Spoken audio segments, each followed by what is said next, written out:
Okay.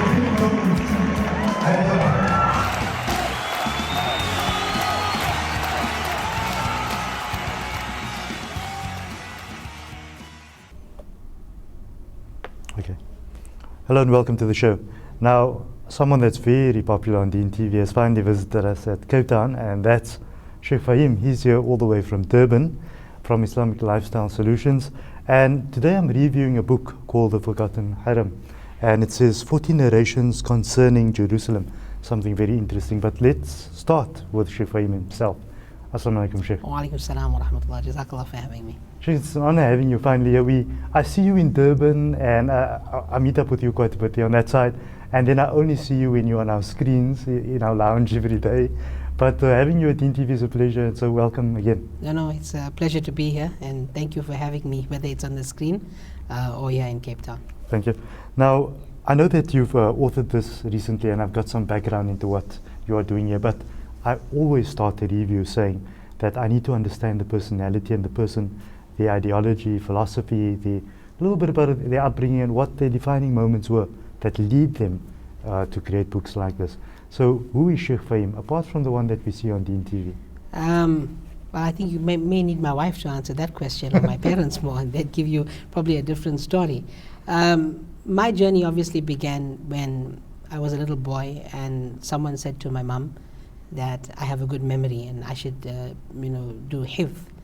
And when I saw my mum's face light up, I think that was the reason that got me into it. So that was a defining moment. That was the defining moment. When she just looked and then she spoke to me about it, and I saw that that's something she really, so I did it, and alhamdulillah it went well. At the age of 11 and a half, I qualified with my hifz, and it just pushed on from there. While I was studying, there was more aspects that came into it that I wanted to do. And then when I was 16, my parents took me for Hajj with them. And my mum as well, again, made the dua that I should, go into something and study. And when I came back, left school, and went to do the traditional alim course, as you say. Returned from there, got married within 2 weeks of return. Thereafter, went to what the age UK. were you at the marriage? 21. Well, 21 okay, when I qualified. Okay, And that's 2 weeks later, things. yeah.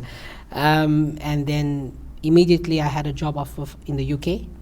I was the imam in a masjid in Blackburn for about 2 years, but I was brought in specifically for the youth. So not to focus on, with all due respect to the elders, but Yes. just to get the kids back into the masjid. And came back And to you fitted Durban. that role because you were not one of these people that were already 45, 50. Yeah, you I was were still young. I so was you could about 22, 23 when I went first. So Correct. I was still, a lot of people considered youth is still older than me. But yeah, I believe we need to get a little bit more involved with our youngsters, whether it's, having to kick a soccer ball with them to show them that the Prophet ﷺ used to even race with his beloved wife, Sayyidah Aisha radiallahu anha. And he was also that serious person when the time for seriousness was there. So alhamdulillah. And then I was involved in television as well, I'm sure you know, Yes. in the UK. Helped set up that, and came back and realized that, if we're trying to achieve so much on a broader spectrum, we have our own home grounds, as we say, that is thirsty. And if we all are going to keep leaving our hometown, then we're going to be responsible for that. So I decided to stay, and hence the journey of the Islamic Lifestyle Solutions began, myself and a few ulama, and ever since we've been busy with that. Well, when I think about Shaykh Faheem, I always think about we now see a level of scholars that are very progressive in their thinking. We see them to be young, to be sort of more in tune socially, to be more in tune technologically. They speak more to the youth, they're more approachable. I wouldn't call them friends to the youth, but maybe to a certain point. There's this friendship where they, normally you see someone with a beard and turban and you're like, no, just don't go there kind of thing. But with you guys, it's been a bit different. I meet the other guys from ILS, and you seem to be taking that approach. Just a little bit about ILS, because I think that's where you're kind of focusing your operations at the moment, and the book might just have been a product of that. Yeah, I mean, the truth of the matter is, even if you look at what's happened with 9/11, there's this perception given that the ulama and the scholars and Muslims in general are these really gloomy, glum people with these big beards that are absolutely serious. So we thought that it would be a good platform to to sort of show there's professionalism even within ulama. Because with all due respect, there are a lot of people in the academic field that have had to take sort of steps because ulama weren't doing it. And I speak for Durban in particular, with all due respect to the people of Cape Town and other parts of the world. So we decided, let's be office space. Let's create a system whereby everyone has responsibilities. There's different mediums of approach. There's different departments as you would have in a general office setup, and then you have your managers in your specific field of expertise. And in that way, quality assurance. You're seeing that everyone is focused on specific aspects as opposed to trying to do everything, and no one can do that. That Muhammad ﷺ was the only person given the authority to be everyone and everything and be a master in every field. We can't do that. So what we can do is obviously via technology, which is very, very important. There's not a single youngster that turns 10 today that doesn't have a cell phone, doesn't have Facebook and Twitter. Instead of being people who pass the fatwa to say haram, haram, haram, and we're still not going to stop it, let's find a way to get them drawn into what we want them to be a part of. And that's where the technology base comes. So the ILS is there. We have publications, education. We run courses on Quran and Seerah and that sort of thing on a weekly basis. We have a media department which handles this sort of thing. We have youth development. We have an in-house mufti, assisting people with queries. We have a welfare project as well, welfare department. And unfortunately, with the amount of issues and the social aspects, we have counseling as well. So that's the basic functions of the organization. Now, so obviously you mentioned publications, and this publication being one of those, but this is a very key one because you say the Forgotten Haram, 14 narrations concerning Jerusalem. Yeah. And I think that when we look at the political spheres around the world right now, and the contentious issues, a lot of that deals with this particular area and geographical location. And I think therefore very important for us as a broader society to understand why the book and what the focus of this publication is. Well, the Forgotten Haram, is not to say that no one remembers it, but in the region that I come from, in the KwaZulu-Natal region, I find that there's a lack of a voice. And it was my hope and desire that, it would sort of instill that love and mahabbah for the place. And that's all we want. We're not asking people to become activists overnight and to fight the kuffar overnight and that sort of thing. I prefer to use the concept of husnul dhan, that if my people are not aware, instead of saying, oh, they love the dunya, and let's try to make them aware. And that's where our motto comes in the ILS, awareness today for a brighter tomorrow. It's through awareness of various means, of course, with yourself and what you do. You're also creating awareness on a daily basis, and Allah Ta'ala reward you for that. But someone asked me, why the Forgotten Haram? So I said, well, even in our du'as, we make du'a for Haramain Sharifain, which is the two sacred sanctuaries. And we keep saying this. But there is a third one. So it has been sidelined to a certain degree. When people are going for Umrah, they'll stop in Dubai, they'll stop in Qatar, they'll stop in LA. Why not stop in Al-Aqsa, where the ahadith of the Prophet said that if you tie your ihram from there, the thawab is much more than everywhere else. That sort of thing. Shaykh, it's something very pertinent that you're mentioning, because I'm thinking back as you're speaking, and I'm thinking to myself that when you're growing up, it's yes, Medina and Makkah, that's what you'd hear from. But then when you grow a bit older and you're inquiring about traveling and you want to go for Umrah and that kind of thing, and some travel agents come to you and say, let me give you the 3 haram package. Then you start realizing, oh, there's actually 3. But no one is actually saying before that, like you're saying, no one is mentioning it to the core that we should be talking about 3. And I think that's where you're benching the publication. Yeah, and again, someone asked, why not say 40 narrations concerning Palestine? Because we forget, whether we like it or not, Jerusalem has importance to the 3 Abrahamic faiths, not just Islam. Historically, for the Jews, it has significance for them. For the Christians, they regard it as the kingdom of heaven.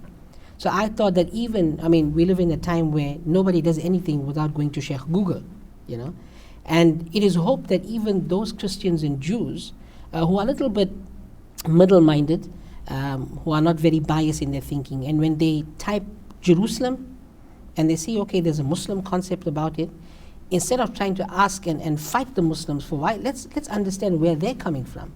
So it's hoped that maybe someone would stumble upon the work just by searching Jerusalem, and if that could enlighten them to the Muslim philosophy and ideology behind it, it would definitely have an impact on them from an unbiased approach. Correct. Yes. I noticed that you list a range of little indexes on your topics there, and you speak about different things that are historical. Also, I do know that you are an avid follower of Maulana Imran Hussain, and I quickly saw that you are talking about Gog and Magog and those kind of things.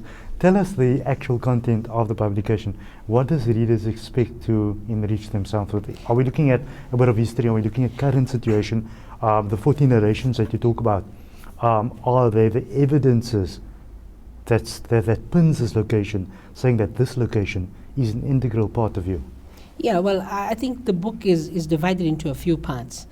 Firstly, we have as a preamble, because unfortunately we have Muslims even asking, well, why should we study about Jerusalem in the first place? So we try to answer that question, and then historically, we've linked Jerusalem to the prophets, because I believe that if a Muslim doesn't know your history, then it's very, very difficult for you to connect in the present with that particular subject. Most Muslims don't realize, they talk about Musa alayhi salam and so many things. His story is linked very much to Jerusalem. We have Nabi Ibrahim alayhi salam, who Allah subhanahu wa ta'ala says after the incident in Ur in Babylon with the whole fire, Allah ta'ala says, وَنَجَّيْنَاهُ وَلُوطًا إِلَى الْأَرْضِ الَّتِي بَارَكْنَا فِيهَا لِلْعَالَمِينَ. So he was moved to a place that's blessed for all of existing realms of creation, alameen. And the ulama have specifically said that he went to Palestine. And then from there he went to Mecca and so forth. So historically we have Sulaiman alayhi salam, Nabi Isa alayhi salam, prophets who we speak about and are mentioned in the Quran, but we fail to acknowledge that their story, the geographical location historically is Jerusalem. And then of course, Nabi Kareem alayhi salatu salam in the Mi'raj. Why there? So these are questions we go into. I have, based on what you asked on the 40 narrations, I've divided it into starting with virtue, a little bit of history, and then a huge portion of the book dedicated to the Mi'raj and the Isra, asking sort of the dynamics. Why there? Why did the prophets gather there? Why didn't Allah Ta'ala take him from Medina? You know, those sort of things. And then a huge portion of the book, as you mentioned, to eschatology. Because I believe, and this is my belief, and we don't impose our belief on anybody, that when we analyze what is to come, as prophesied by Nabi Kareem alayhi salatu salam, Jerusalem is at the vanguard of the discussion in what we know as the Malhama and the final age of human history. Correct, and I think we see that thread throughout most religions, all sort of lobbying around their story will sort of terminate within this geographical location. Yes. So there is a focus, and there's a focus politically, Yes. and there's a focus socially, religiously, Yes. there's a focus on all of that. But I want to try and analyze something, and I want to see if that's what you might have been covering in the book too. You do say the Forgotten Haram, and we understand, yes, and I concur with you, that yes, you are correct in what you're saying. But I want to see if we can just rewind a little bit back into history and say, would Sheikh maybe understand, why has this become the Forgotten Haram? Who is at play to make that the Forgotten Haram? Do you not feel that there are underlying factors, maybe politically? Because if I look at page 209, I already see the little note, and we will have this on screen to our viewers, with the Sultan Abdul Aziz also conceding and acknowledging this aspect to Sir Percy Cox. You know the issue we spoke about. We're going to have that image on screen for our viewer. And we see there the hand of Saudi Arabia involved in that matter, for example. Yeah. So then I ask you, with that in mind, and then saying the Forgotten Haram, are there not other factors that want us to forget what we are doing here? I mean, this is a massive question. When we look at the history, and I believe that if a person wants to understand the current age, you got to have a brief understanding between 1888 to 1947. Is that the period that we're looking at where this was signed? Well, yeah, this is in the early 1900s, Yes. because obviously the House of Saud obviously takes charge. I would want to read this so that we can just go into context of that. Yes. Because it says that, and for those viewers getting the book on page 209, it says that I am the Sultan Abdulaziz bin Abdul Rahman Al Saud Al Faisal, and I think that you saying that it's not the late Shah King Faisal. Faisal. Yes, is correct. And I conceded and acknowledged 1,000 times to Sir Percy Cox, delegate of Great Britain, that I have no objection to giving Palestine to the poor Jews, or even to non-Jews, and I will never ever violate their UK orders. Read the note signed by King Abdulaziz. Correct. So, again, I think I just want to reiterate on the question now, listening to that have we not forgotten the Haram because, not by default, but because there are underlying factors making us forget this? There has been what we would say meticulous planning. Because if we have to look at how the Ottoman Empire fell, and people always say we Muslims are conspiracy theorists, but even if you go to the Jewish archive of history, which is their history archived for the public viewing, you will find how it's explained in sterling pound how much was paid to which party to ensure that the Sharif Hussein and so forth and the House of Saud was given the financial backing to ensure the fall of Ottoman rule in certain areas, and obviously the birth of Saudi Arabia. And on that note, many people don't realize this. There's not a single country in the world, on the world map, that's named after a family except Saudi Arabia. And if that doesn't prompt you to ask why a single country in the world is named after a family when no other country in the world is allowed that sort of reign to do so, and if that doesn't prompt you to say what we'd say in Cape Town as well, something's fishy, then you obviously have blinkers on. You're not understanding. I think you can even go one step down. I think the lack of knowledge on the subject is immense. Yeah. And then I think the people of knowledge have different opinions on the issues that are going on. So we find all those dynamics. But go one step down. The average person on the road does not even always realize that the word Saudi and Saud is the actual family. Yes. They haven't even realized that component. Correct. And what I have also mentioned in the book is, I've tried to be as clear as I can, regardless of the consequences. And we tend to look at narrations pertaining to this land. The Prophet ﷺ was once asked about the Arabs in the end time. And the response was that hum qalil, they will be very small in number, but the majority of them will be at Baytul Maqdis. And when we try to understand, well, Saudi Arabia at the moment, they're almost detached to what's going on there. You see, this is the problem. Saudi Arabia and Saudi Arabs exist only since the early 1900s. And the Prophet ﷺ was speaking about Arabs. And we must be able to make that differentiation, that not every Arab is a Saudi Arab, which is what the Western world seems to think, because that's what they hear all the time.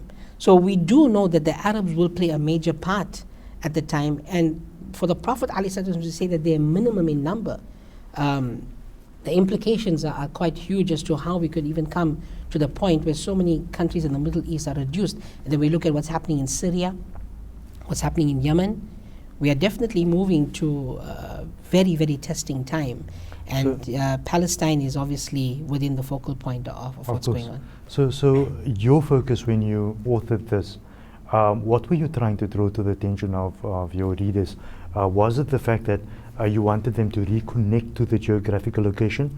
Because we know and we've established that we see within the history of Muslims and the future of Muslims, the future of Jews and Christians, that everything seems to be pointing in this direction, yes, and that people should equip themselves with knowledge before going in that direction. Was that one of your focuses? Or was it something about trying to bring this matter to the attention for various other reasons, like I'm not too sure what they might be? Well, you have your underlying reasons, and then you have other branch reasonings that sort of follow up. I mean, when you start writing something, you don't realize it ends up taking you somewhere else. You don't even know how you got there. But yes, the focal point was from the knowledge base.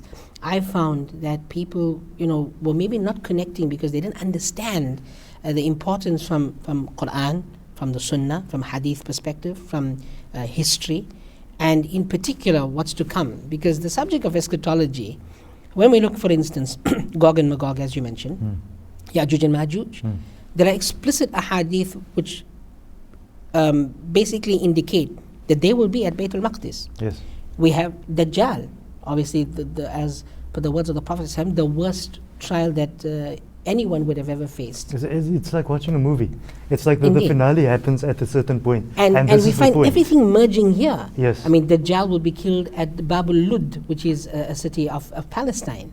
Nabi Isa alayhi salam will give chase to him and kill him where? In Palestine.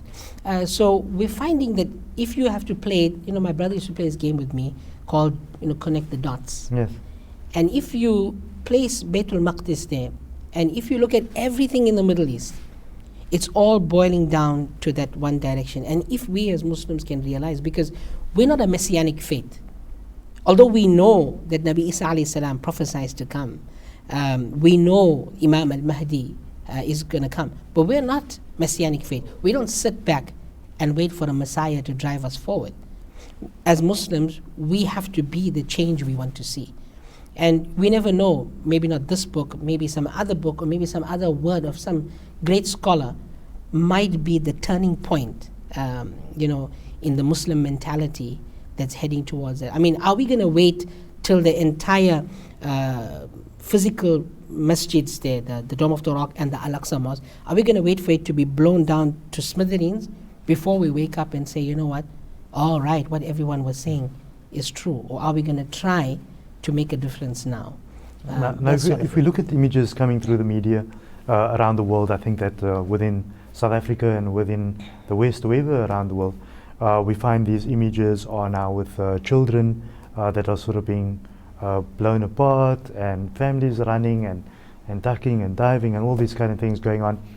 So those are the images coming out, and that's the current situation that is being portrayed by the media. But I think that it is my view, I'm not sure, maybe you could shed light on this, that this book might take you into the reasoning of all of that. So we see this today and we say, we stand up with the Palestinian flag and we're shouting, don't kill the children, for example. But I'm not sure how many people dig one layer deeper, saying let's look into the reasoning and understanding of this whole picture and the entire picture, because those visuals you're seeing on CNN and BBC are just a precipitation of a situation that is existing. Correct. And I'm not sure if that's also one of the things that you want to bring to the fore, and that's let's equip ourselves with knowledge of the particular instance, but what's behind the veils of all of these things that we see. Correct. I mean, everything there that I have done thus far is via the quest of knowledge. I call it the quest of knowledge in a particular subject. In this case, if we look at Al-Aqsa, its history, the current situation, and what's to come, if we don't apply the relevant knowledge, as you say, the digging deeper into it, then it's sort of a bit meaningless. It's okay having a big march and everyone screaming, but if you don't know why you're doing that yourself, it's not just because so many people got blown up and we want to go and have a protest. You need to know and alhamdulillah, Allah subhanahu wa ta'ala has asked us the question over and over and over. أَفَلَا تَعْقِلُونَ? Will you not exercise reason? Even in the Quran, أَفَلَا يَتَدَبَّرُونَ الْقُرْآنَ? Will you not contemplate? So it's all about contemplating the situation and not just on face value what the media is saying. Let's get into it. You'll also find that a lot of the things that we're saying, there's a lot of untrue, statements being made. Until we go into it, we find, that that's false. So in this particular subject, I thought that if we take 40 ahadith and narrations, and the reader gets to see the virtue historically, where it's coming from, what this land means to us from the past, in the present, and in the future, and on the way. I try to stay away from too much of the political aspects, but you cannot deal with this subject. You cannot deal with this subject without getting into the role that Britain and Saudi Arabia has played leading up to where we are. And anyone who tries to go around that subject is just trying to keep a group of people happy. Correct. Yeah. I'm all for any type of oppression that goes on in the world. I'll try and voice something or at least say something. In the end of the day, this is my opinion. You mentioned the big marches. I have no problem with the marches. I think that they are good for certain people, and that they are there to rejuvenate that energy and bring that understanding of what's really happening abroad. I think that's important. But I think that we're missing a point, and I'm hoping to find that within your book and your publication, and therefore I urge viewers to get your publication. I'm hoping to find the deeper thread, and the deeper thread is to understand that it's fine for us to march and make a big noise, but if we're not united every day and we fizzle out the day afterwards, or we don't do something small but consistent, Yes. then that is problematic. Then the one day march, the oppressor is going to sit it, and this is what he's going to do. He's going to say, you know what, it's fine, let them make a noise, but tomorrow morning they're fine. That's all that they are doing. Correct. In any case. But if we can go to another level by saying let's take this closer down to the mosque, inside the mosque environment. Can you accept that brother wants the window open and you don't want it open? And then let's not fight about that. Yeah. And who sits where and who parks where. Yeah. Because while we do that, while we continue with that, do you not think that all of these other things are just going to continue because we can't even solve it in the mosque? You know what, I resonate with what you're saying 100%. We have internal problems affecting Islam and Muslims. We have external problems. The external problems are far greater, by which we cannot reach because of the internal strife of petty things. What you're mentioning is petty things. A leading Zionist leader once said, and just to resonate with what you're saying about consistency, we want to make a big noise, yes. There is an effect to a certain degree with the big marches, but as you said, fizzles out. He once said that he was given a message that Islam is rising. And the response was, I will tell you whether Islam is rising by tomorrow morning. So like, but how are you going to do an analysis of the entire world of Islam within one evening, by the morning? He says, no, you come see me tomorrow and I'll give you the response. And then we'll tell you whether you need to worry or not. And so when the man comes to him, his chief comes to him the next day and asks him, well, you know, what's the response? What do we know? He says, you have nothing to worry and fear about Islam. He says, why? He says, because I asked my people to just go into the masjid at the time of Fajr. And if the numbers are poor at the time of Fajr, we need not worry about these huge masses and huge marches that are happening, because at the end of the day, if a Muslim cannot connect with his Rabb at the time of Fajr, how is he going to connect with humankind at noon for this huge marches? So look at that analogy from a practical... And that's what they're saying. Yes. They know correct. more about it than us. Yes. Look at that analogy from a practical and metaphorical point of view. Yeah. You're saying Islam is rising. If we haven't risen and we're still asleep, practically 100%. and metaphorically, then where are we rising to? What we fail to understand, if we look at what a march is, and I'm all for it, and I've been for it as well, because I want to be part of that. But Islam came to affect us at the micro level, which is an individual, and then at the macro level, which is the Jama'ah. Correct. And until and unless we at the micro level are not willing to understand our role in society, people don't realize that when you go out of the house with an Islamic attire, you have this massive beard and this big amama on, and you have road rage. The entire public is seeing a depiction of Islam. And that's what they take it as. So at the micro level, we have the opportunity to have positive effect as well as negative. Until and unless at the micro level we don't find that positivity moving forward, how are we going to achieve that at the macro? It seems really, really difficult. I would want to quote Malcolm X at this point where he said that for us to effect change in this world, we would need to work locally, but think globally. Yes. And in that way, if everyone worked within their space and they were in the space that they're able to control and effect change, then change would come throughout the globe. Within the context of this, I think that this could be brought into context here, saying that within our mosques, within our societies, our families, our associates, let's solidify those relationships and bonds and understandings so that we are a force to be reckoned with down the line. But if we cannot fight the battles down here, then you cannot throw the stone over there because you're not able to. So, but while we're doing that and trying to solidify that, I think it's important that people like Shaykh Faheem get this type of information out there like you have now. And therefore I want to urge our viewers to read this, purchase the book, so that we have an understanding, because the one area that we tend to be lacking at this stage is that, if I recall, at the time of all the issues around Spain, I'm not sure if it's 1,100, 1,200 years ago, we were very dominant forces. We seem to have lost the plots because of disunity, number one. And number two, we've stopped reading. So we stopped equipping ourselves with information and knowledge, Yeah. and we are simply just following around in masses. So I think one of your focus is to equip people from a knowledge point of view, so you can go out there and be able to make that change. Inshallah, I mean, let's not forget, we talk about the commands of Quran. The very first command was to read. And if you go in depth, we have given the Western world everything that they have today, as far as whether it's, I mean, we spoke earlier about the Apple and the Samsungs and the watches. These are all based on algorithms, which came from us. In the medical field, you know, we talk about, I went through a painless operation because of anesthetic. Where did that come from? You know, we've given so much to the world, but because of our lack of reading and taking knowledge forward, now we have to go take it from them. And now they decide whether we are worthy of taking knowledge which at the initial phase we gave to the world. Correct. And we're being robbed, you know, of that distinction. So yes, reading is of absolute importance. I myself never read a book. Couldn't do it. Until I realized that if we're trying to implement so many other of the ahkam of Quran, and this is simple command of Quran which came first, which is to read. And you know, who are we trying to bluff? Of course. And that's one of the Yeah, things. it's yeah. all about getting down back to basics. Down, yeah. Shaykh Faheem, how do our viewers get a copy of the book?